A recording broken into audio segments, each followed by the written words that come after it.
Today we're going to recap The Perfect Guy 2015, where Leah, a successful woman, ends a long-term relationship and soon meets Carter.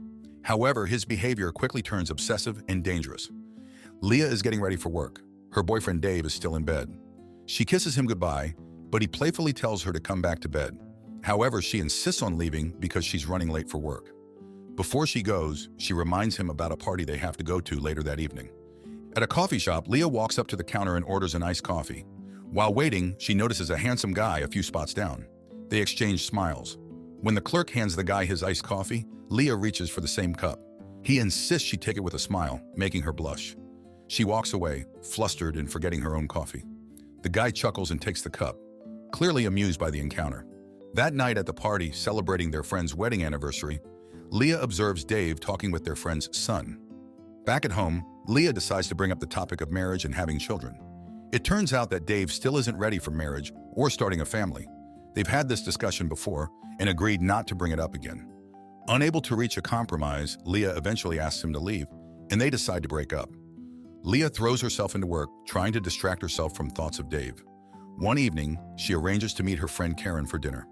Leah arrives at the bar and gets a text from Karen, who cancels because her son is sick. As Leah waits alone, a man approaches her and offers to buy her a drink.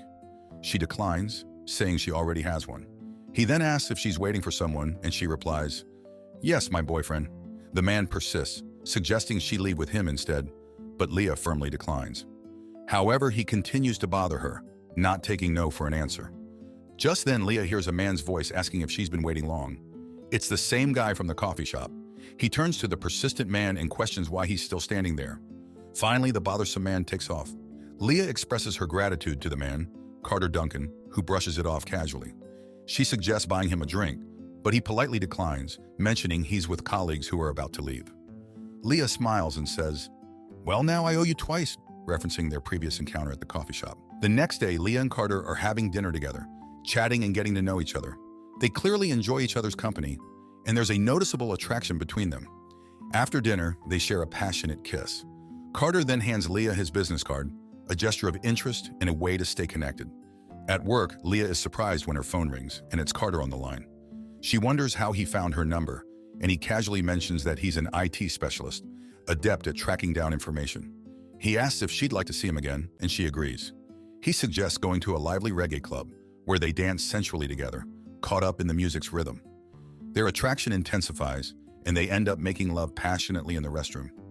That night, Leah realizes she forgot her keys and goes to retrieve the spare key hidden in a fake rock in her yard.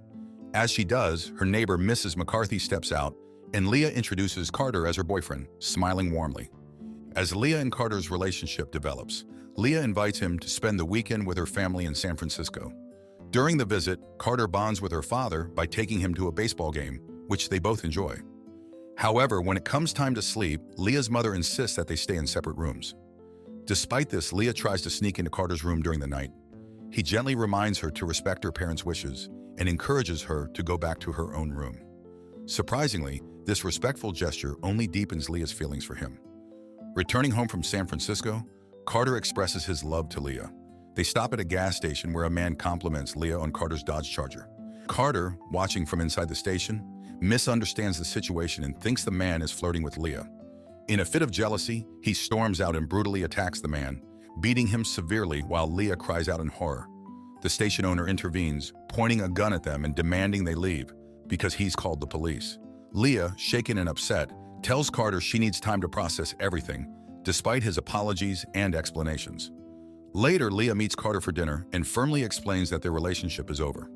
Carter becomes visibly agitated as he tries repeatedly to apologize and make amends.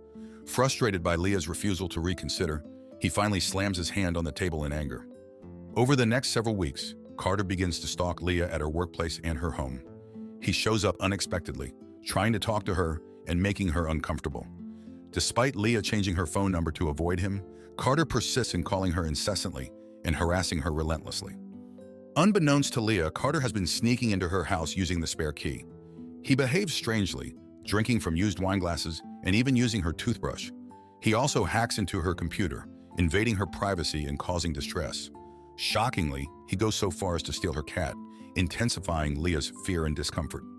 Following her friend's advice, Leah goes to the police and meets with Detective Hansen.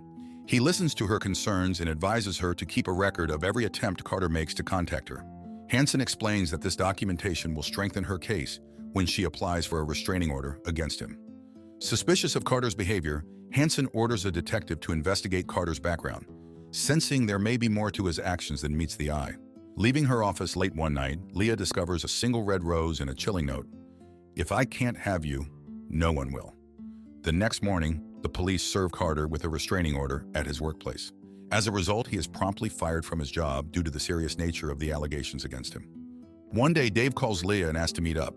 They arrange to see each other, and Dave confesses that he has missed her and wants to get back together. Leah is delighted and agrees to reconcile with him. During their conversation, she opens up to Dave about the disturbing events involving Carter. One evening, while Leah and Dave are having dinner together, Leah notices Carter watching them from the bar area. Dave notices too and decides to approach Carter. When Dave confronts him, Carter makes an inappropriate remark about Leah. Dave becomes stern and warns Carter firmly never to contact Leah again. Leah contacts the police again, and Detective Hansen brings Carter to the station for violating the restraining order. Carter argues that the restaurant is a public place and claims Dave threatened him. He suggests he's the one who needs protection. Before Carter leaves, Hansen confronts him physically and warns him to be more cautious in his actions. One night, as Carter is installing cameras inside Leah's house, her neighbor Mrs. McCarthy walks in and questions what he's doing there. Carter lies, saying Leah requested him to check on some things. But Mrs. McCarthy, aware of their breakup, expresses confusion. Sensing danger, she tries to retreat to her home, but Carter pursues her aggressively. She barely manages to lock her front door, but Carter catches up and grabs her from behind. A terrifying struggle ensues as they move towards the basement. Tragically, in the struggle, Carter pushes Mrs. McCarthy down the stairs, resulting in a fatal neck injury that kills her. A week later, Mrs. McCarthy's body is discovered after her daughter calls the police. Leah arrives at the scene and is visibly upset when she learns about her neighbor's death. She is deeply distraught by the tragic news. At his home, using the cameras he installed, Carter watches Leah and Dave closely. He observes them as they sleep, and even when they make love. The most disturbing part is when they are intimate. Carter is hiding under Leah's bed, listening to everything. The next day at work, Leah is called into a meeting with her bosses. They inform her that an email containing a video of her and Dave being intimate has been sent to all employees and business contacts. Shocked and distressed, Leah pleads with her boss to understand the situation. But despite her efforts, he decides to suspend her from work. While lying in bed together, Leah surprises Dave with a birthday gift she bought before they broke up. It's a watch with a heartfelt engraving that reads, "I will always love you, Leah." Touched by the gesture, Dave promises he'll never take it off. The next day, Dave travels to Santa Barbara for a business meeting. While there, Carter secretly loosens all the lug nuts on Dave's car tire, sabotaging it. As Dave drives along the winding hills, the loosened wheel causes him to lose control of the car. The vehicle flips down a steep hill, leaving Dave seriously injured. Carter, who has been monitoring Dave closely, arrives at the scene of the crash. He suffocates Dave, ensuring he doesn't survive. Carter also takes Dave's watch before leaving the wreckage. Meanwhile, Leah has been anxiously calling Dave, growing increasingly worried as he doesn't answer. Exhausted from waiting, she eventually falls asleep. Suddenly, Detective Hansen and another officer arrive at Leah's door. They deliver the devastating news of Dave's death. Overwhelmed with grief, Leah collapses into their arms, unable to comprehend the tragic loss. After the funeral, Leah returns home feeling emotionally drained. She collapses on her bed and falls asleep, still dressed from the day. When she wakes up, she finds Dave's watch placed carefully on her nightstand. Leah is certain that Carter is somehow involved, but when the police investigate, they find no fingerprints or other evidence to support her suspicions. Detective Hansen advises her that without concrete proof, they cannot connect Carter to Dave's death. After investigating Carter, Detective Hansen discovers that Carter is not his real name. It turns out he changed his identity following a string of similar harassment incidents in the past. Hansen also uncovers that Carter had a troubled upbringing, moving from one foster home to another. Everything he told Leah about himself turns out to be false, adding to the deception and betrayal Leah has experienced. Hansen informs Leah that he's taking a coffee break, which frustrates her deeply. Curious and upset, she follows him to a nearby coffee shop where Hansen shares a story with her. He recounts a tale about someone who faced repeated robberies. This person decided to load a 12-gauge shotgun with 2 beanbags in the first rounds and shells in the rest. When Leah asks why, Hansen explains that the beanbags are a warning shot, signaling a chance to change behavior before resorting to more serious measures. He suggests to Leah that she might need to handle her situation with Carter on her own terms eventually. After hearing Hanson's story, Leah decides to take action. She purchases a shotgun for herself. One day, Leah sees Carter with another woman and confronts them. She bravely informs the woman about Carter's abusive behavior towards her and warns her to leave quickly, which the woman does. Determined to protect herself, Leah files another restraining order against Carter and personally delivers it to his new employer.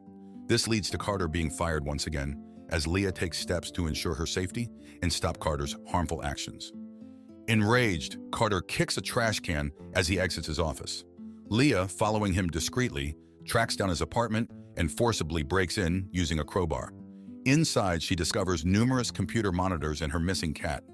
Frustrated by encrypted files, Leah grabs a bat and smashes all of Carter's computers, wreaking havoc in the apartment.